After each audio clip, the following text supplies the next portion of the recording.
Hi there, this is Tom Lee. I'm the Chief Investment Officer of Fundstrat Capital and the Portfolio Manager for Fundstrat's U.S. Large Cap Granny Shots ETF. This is our update for the Granny Shots ETF for the week of April 11th. I want to cover some particulars before giving you some macro thoughts and some thoughts on some of the Granny holdings itself. The price as of April 11th was $17.67 and total assets of $829 million. Over the past week, Granny Shots rose 8.47%, compared to a 5.73% rise in the S&P, or relative performance of 275 basis points. Like last week, I think it's important to focus on the macro because correlations of stocks have increased. And so I just thought I would give you our latest macro thoughts.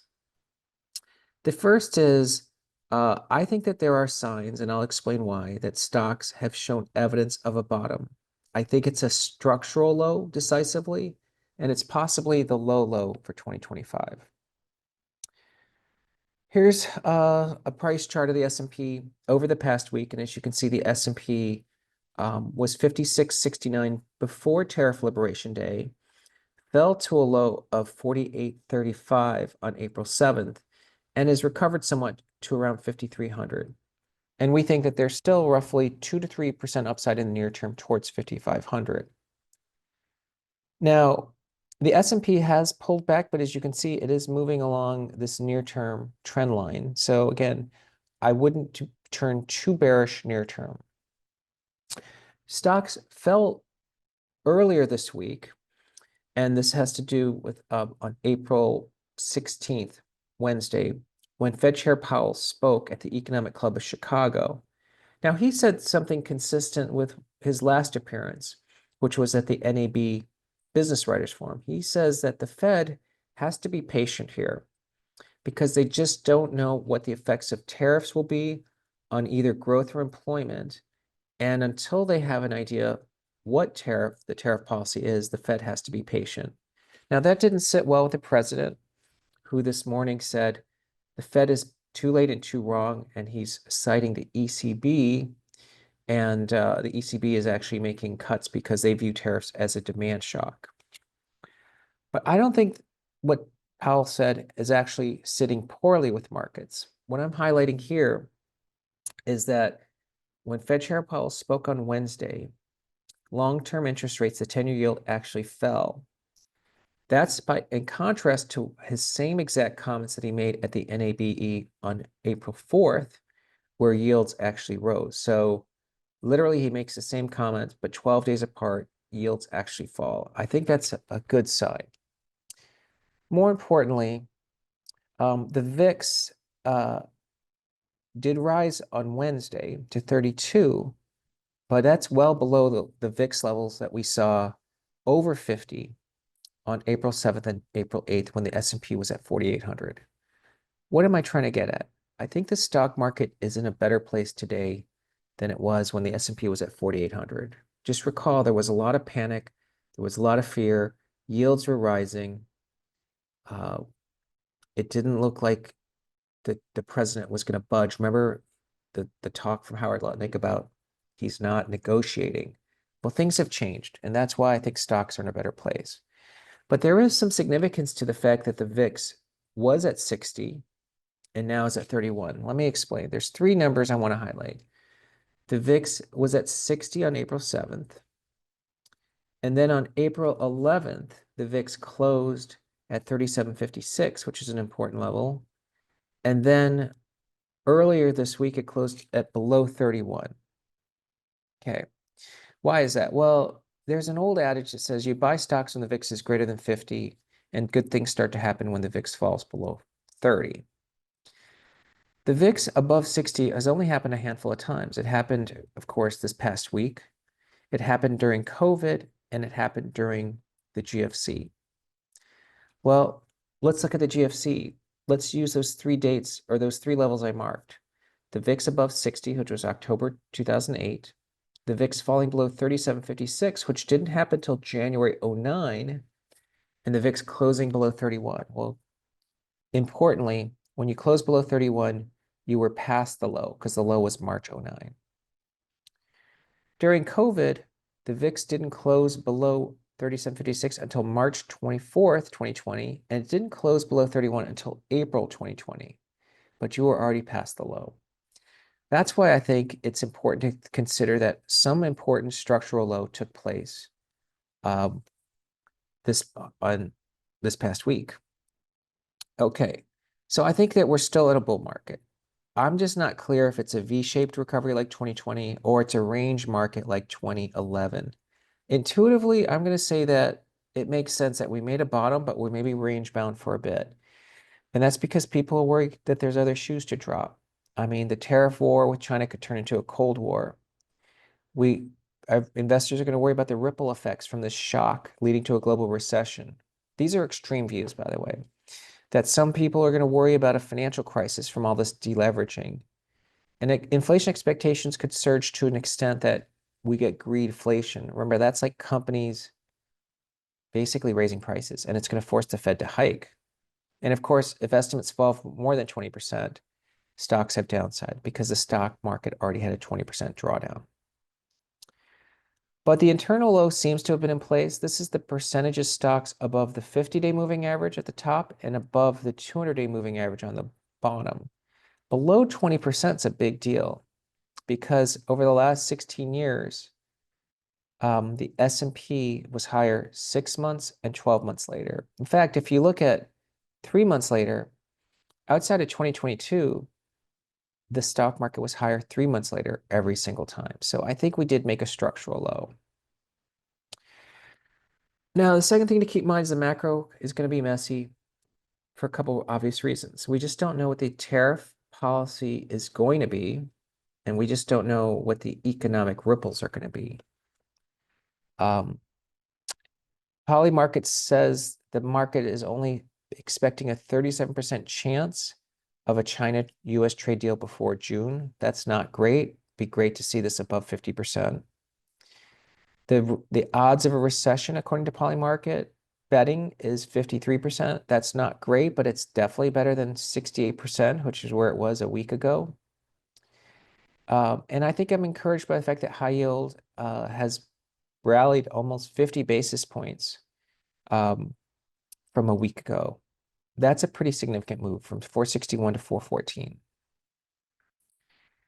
So I think it's helpful to look at things on the margin. So are things getting less bad or better? It's like a relative thing. And I'd say that the relative news has been good. This is a Truth Social post from the president this morning. He says he had a productive call with the president of Mexico, and he met with the highest level of Japanese trade representatives, and he's meeting with Italy today. That's great news. And maybe notably, he says every nation, including China, wants to meet. Okay, this is on April 17th. I think that's a positive tweet. And we know that the White House has been moving towards de-escalation. Anyways, from the delaying of the tariffs on April 9th to the CBP actions late Friday last week. And we know there's more voices in the room. You know, we have the Mag 7, the automakers, and Jamie Dimon also having influence on the president and his actions, which is a good thing. Which gets us to the economy. I think the economy's been resilient. I mean, first of all, CEO of Bank of America, Brian Moynihan, said that small businesses, look, they're sitting on their hands, but the asset quality hasn't deteriorated. And he said the consumer is holding up, especially when it comes to services. And I think that's a good sign. We know that there is going to be economic ripples, though, because tourism from abroad to the US is down from Canada to Mexico to Europe and Asia. And United is so unsure about the profit outlook, they had to give 2 earnings scenarios. Okay, bottom line, the macro is messy, but the economy is not unraveling yet. All right, so let's look at granny shots and the themes where relative performance stood out. The strongest is energy and cybersecurity over the past week. That's names like Palantir and GE Vernova and CrowdStrike. And the style tilt. And this is, again, balanced quarterly, but style tilt had the strongest positive contribution to the Granny Shots portfolio. And as you can see, it's not a surprise to see the drags coming from names like Caterpillar. But let's talk about stocks that have been taking particular hits in the last couple of days. One of them is NVIDIA, because it fell 10% on Wednesday, and it really hasn't recovered. Now you're wondering, why is NVIDIA getting hit so hard? Well, it has to do with an export restriction. NVIDIA makes this H20 chip, which is designed to sell in a way that was acceptable to the US to export to China. It's actually a fairly important chip for NVIDIA, more than $10 billion of sales. But at the moment, because NVIDIA follows the letter of the law, the US does not want them to ship any more H20 chips to China. Well, Dan Ives put it succinctly.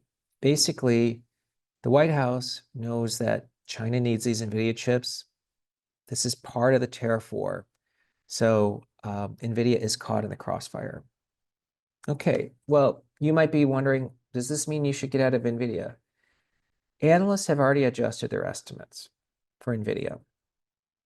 And NVIDIA trades, okay, it's 18 times year ahead earnings, year plus 2. The semiconductor group trades closer to 26 times. I mean, even a stock like Intel trades at 14 times. NVIDIA is trading as if it doesn't grow. I mean, it's trading below a market multiple. Would I be selling NVIDIA here? No. Does this sound like an opportunity to be adding? I would say so. So to me, unless you think this tariff war turns into a Cold War, which it could, at the end of the day, there's only one company that makes chips that are important to AI, and that's NVIDIA. And as you can see, NVIDIA was washed out. It fell to $87 on April 7th. I mean, even now at 100, it's still almost 20% above that level. Okay, another company that's reporting earnings next week that's a granny shots is Tesla. Now, as you know, Tesla's been taking a lot of hits, partly because of Elon Musk's role at the White House and Doge, and we know it's been hitting demand. But Tesla has responded positively in 3 of the last 4 earnings reports. So as much as dire expectations have come into play, I do think Tesla is pretty washed out. And again, it fell to 214 on April 7th, which I think is a washed out level. It's at 240 right now. So I think a lot of bad news got priced into Tesla. And the last stock I want to point out that looks really washed out is MicroStrategy. The reason I'm pointing this one out in MicroStrategy, for those who are not as familiar with the name, they are a levered Bitcoin equity. They're levered to Bitcoin because they are using Bitcoin as a treasury strategy.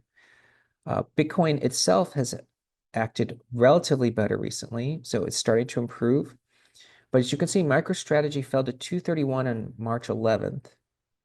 And then on the panic day of April 8th, when everything in the stock market was selling off, MicroStrategy fell to 236. That means it actually held at a higher low on a day when the entire market was crashing.